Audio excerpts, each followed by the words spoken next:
is that rook on b1 had no moves on that last rank. So you had to trade. The rook was actually trapped in place.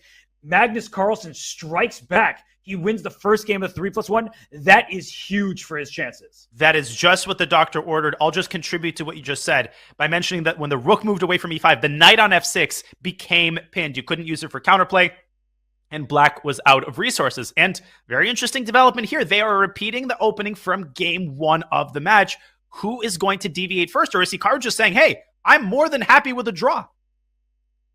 Kind of an interesting decision, I think. Wow. Maybe not Look at this. Great one. Look at that. But black was the one pushing here, wasn't he?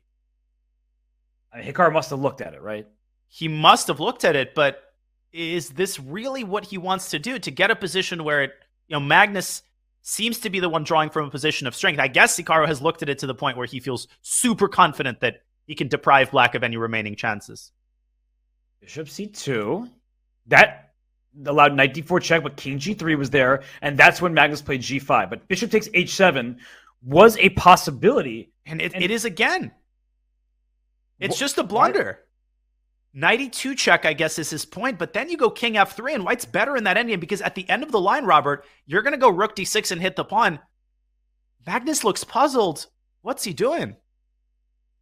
I don't really know, because when you play something, you expect your opponent to look at it. So I think Magnus could have spent a little bit more time before venturing into the same exact variation. Now, it's only one pawn. And I say only, not because it's not a big deal, but because in many rook endgames, being just one pawn down still gives great chances to draw. So, Donnie, I do think that this game is much closer to equal than any sort of advantage for white. I just am a bit confused by this whole repetition of the game. And this was unnecessary, right? You didn't have to do this to yourself. And now Magnus is on the defensive, but handily drawing with that knight being as active as it is. We should point out, Robert, to those just joining, first of all, welcome to the party. We're glad you're here. But the reason they played this quickly is because they had the exact same opening up to move 24 in game 1 of the match. So as impressive as it looks, they're following a well-trodden path, a path that they themselves had laid out before. That's right. Bishop goes back to d3, and knight to f3 will win the pawn on h2, but white will then slide the king up to g2. That's very important. You don't want to get checkmated in the corner, because knight f3 actually threatens checkmate in 1. An Arabian mate is not going to be on the menu in this game. Knight f3, king g2, and if you greedily capture h2, white can play f3, locking the knight, and now the knight is checkmated on h2. That would not be good at all. So Magnus thinking he could play pawn to c5 just to protect the knight on d4, but that does loosen your control of the b5 pawn. I like c5, but I think white should respond with b3, and that way you are not allowing the pawn to keep pushing. And perhaps white can play b4 to beat black to the punch. Of course, the pawn on b4 then becomes itself a liability. So game is kind of hanging in the balance. The Magnus that we're used to, Robert, has no problem drawing these kinds of positions. I think he will have no problem holding, but something makes me a little bit nervous. Yeah, it's the fact that he repeated a line. Bishop takes h7 happen. He's playing relatively quickly. His king goes to f6. Look at Hikaru. This is the type of game that he wins against most anybody, but the problem is Magnus Carlsen isn't just anybody. He is the best player on the planet. He plays c5. The knight is defended. So, Donnie, let me ask you, are there any winning chances for either side here? At first I was going to say yes, and I'm influenced by the course of this match. I look at the knight on d4 a little bit more carefully, and the Soviet GM inside of me would say, with such a knight on d4, you cannot lose. It is crime to lose with a knight like this on d4. So perhaps I can play b4 and lock up the queen pawns entirely.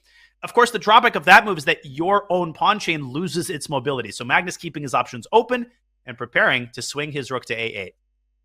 Which might win a pawn if you're not careful. And the one pawn on g5 takes care of both of white's pawns on the f and h file. That's the problem with having split pawns. Isolated pawns are not ideal. And if rook a8, I guess bishop b1 is Hikaru's plan. A very passive defense, but it's a defense that gets the job done.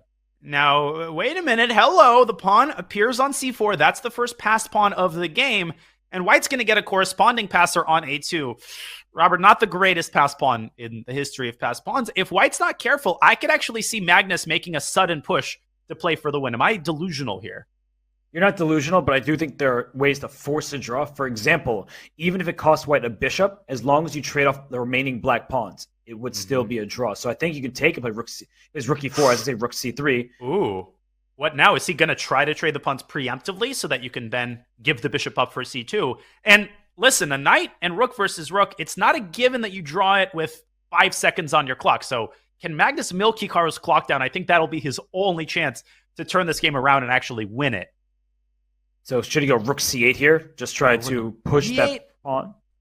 Rook b8, I guess he can go back to e4 even, counterattacking the knight. Yeah, that's just equal. So this rook e4 idea is frustrating for black to deal with. And you can't play c3. There are no forks. The king is very well placed on g2. It's out of the checking zone of the black knight. Rook c8, your call.